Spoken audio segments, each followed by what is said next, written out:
E aí, pessoal, vamos aqui pegar um compilado do que vocês me perguntaram no Discord. Eu tentei fazer um levantamento daqueles questionamentos e perguntas. E para não responder todo mundo ali em texto, que poderia ficar um contexto que não ficasse fácil de entender, eu fiz mais ou menos um compilado aqui no PowerPoint mesmo, tá? Para vocês. E descrevendo essas perguntas e esses temas e esses tópicos, tá? Então eu vou tentar ser rápido aqui e falar com vocês aí sobre os questionamentos lá no Discord.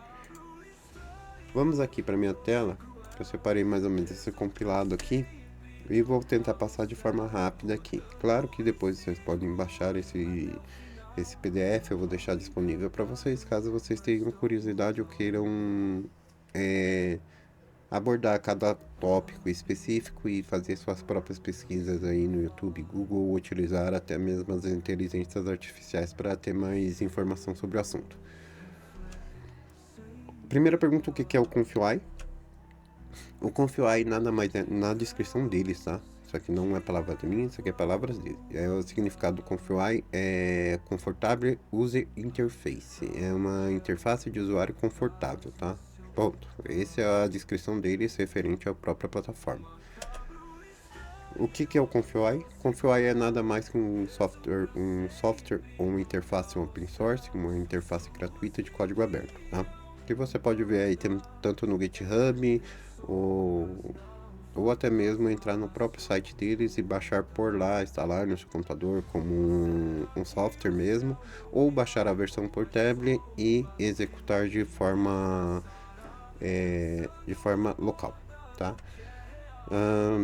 Aqui eu descrevi um pouquinho de como que é o foco. O foco deles é desenvolvimento de fluxo de IA generativa, que é para geração de imagem, vídeos e áudios, tá? Claro que você pode integrar isso com APIs e utilizar o próprio Google, OpenAI, etc. Tá? Isso mais para frente eu posso até explicar para vocês aí no próximo vídeo. Só vou passar de forma rápida aqui para não se entender tanto no assunto. Ele tem bastante comunidade, tá? A comunidade, a maioria das comunidades é no conteúdo em inglês, tá?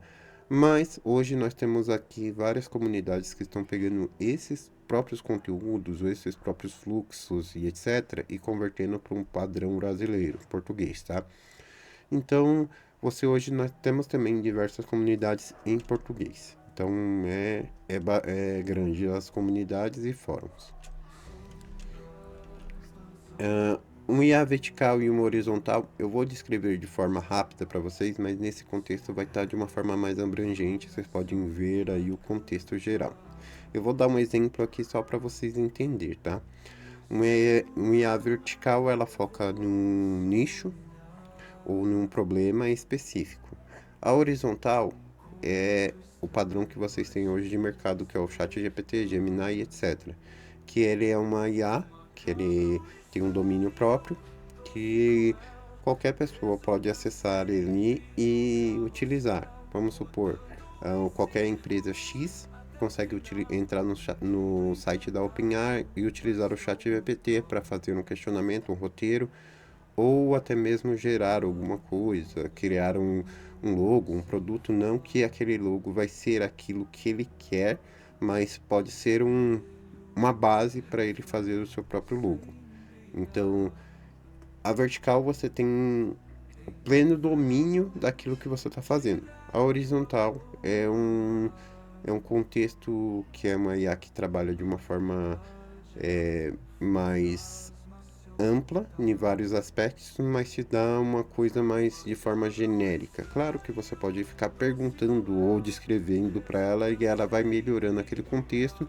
Muitas vezes ela viaja na maionese e te dá coisas que você nem queria, mas é mais ou menos só para você entender. Vertical é quando você tem o completo domínio daquilo e ela trabalha um problema, um nicho específico. Horizontal é um contexto mais generalizado, um IA que faz tudo, mas ela te entrega uma coisa que você não tem completo domínio sobre aquilo, tá? Eu vou dar um caso específico aqui de um IA Esse aqui é um resumo do que eu acabei de falar. Mas, um contexto geral, você tem um salão de beleza. A pessoa entra no seu salão e ela quer pintar o cabelo, exemplo, tá?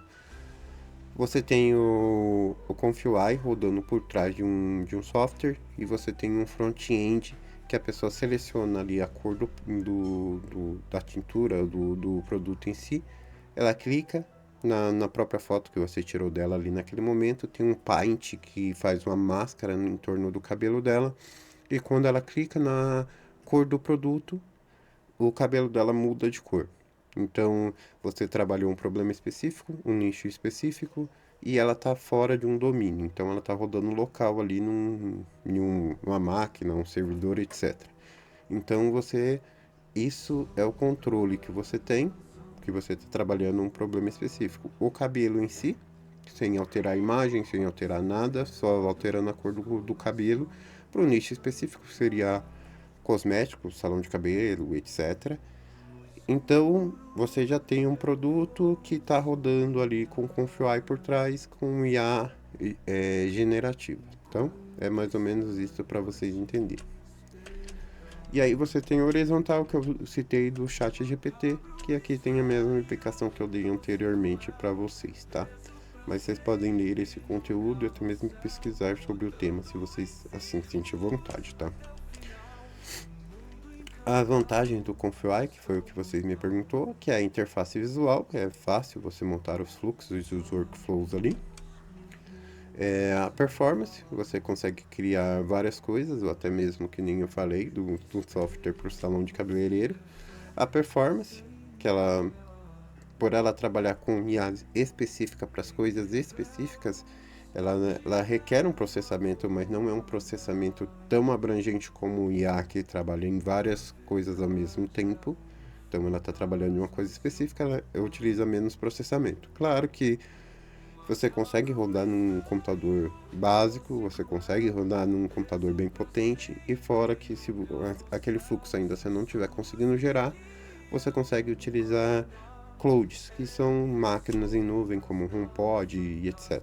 Então, até mesmo o Google Colab você consegue utilizar para rodar esses workflows e esses fluxos, tá? Que precisa de VRAMs ou GPUs mais potentes. É o fluxo reutilizável, que é o fluxo que você cria para fazer, sei lá, gerar uma imagem, você automaticamente consegue utilizar aquele mesmo fluxo juntamente com o Upscale, juntamente com o Paint, juntamente com a geração de vídeo ou de áudio. Então você consegue fazer todos esses fluxos e você consegue reutilizar esses fluxos em outros workflows, tá? A comunidade é que nós falamos aquele ponto ali, que é uma comunidade extremamente ativa e você tem sempre novas IAs e novos workflows sendo gerados constantemente.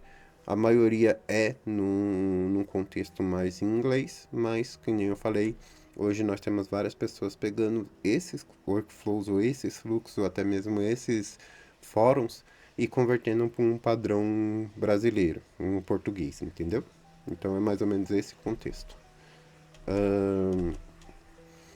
Aí eu pus aqui, que foi a pergunta de vocês, porque eu usava o ConfUI, eu dei algumas minhas opiniões, tanto o slide anterior como esse são com base na minha opinião sobre o assunto, tá? A facilidade do fluxo, que é o que nós falamos ali, né? O múltiplo modelos, que são vários modelos de IAs, que são temas para utilizar e sempre estão lançando novos. A produtividade, lembrando que a produtividade tem a ver com a criatividade e tem a ver com o seu conhecimento sobre aquilo. Então, se você tem um domínio sobre aquilo, você consegue ter uma produtividade maior porque você já sabe o que está fazendo. Então, isso aí tem que ter meio que a conexão. O que você quer criar com o seu conhecimento, e aí você consegue a produtividade gerando todo um fluxo contínuo, tá? É escalável, eu dei aquela questão do salão de cabeleireiro, mas eu vou por outro ponto aqui que eu pensei agora. Vamos supor, nós tivemos aí um tempo atrás aquela vibe ali do livrinho de colorir, que é o Bob Goods. O Bob Goods era aquele livrinho de colorir para as crianças. Se você usar o Confluent, gerar suas próprias imagens, pegar aquelas imagens, gerar usar um ControlNet para você fazer aquelas imagens em preto e branco e a própria pessoa poder colorir, você consegue gerar ali os livrinhos ali teoricamente ou usando tipo um copyright do próprio Bob Goods. Não que você precise fazer do Bob Goods, você pode fazer do que você quiser, vai da sua imaginação, mas já é uma coisa escalável, tá? Um projeto simples ele se torna um projeto escalável. A inovação, a comunidade sempre está lançando coisas novas, que nem eu falei. Você tem que acompanhar as comunidades, tanto no contexto inglês como em português, mas aí vai muito mais do seu tempo hábil e livre para isso. E eu pus uma conclusão rápida. Eu estou passando o tópico rápido aqui, só para não ficar com um contexto grande esse texto, esse vídeo aqui, tá? Mas eu pus aqui uns tópicos que eu achei, né, na minha opinião, tá? E essa foi a conclusão, né? E aí eu vou deixar aí alguns materiais de apoio para vocês. Então esse vídeo já ficou longo aqui, mas eu vejo vocês aí num próximo vídeo.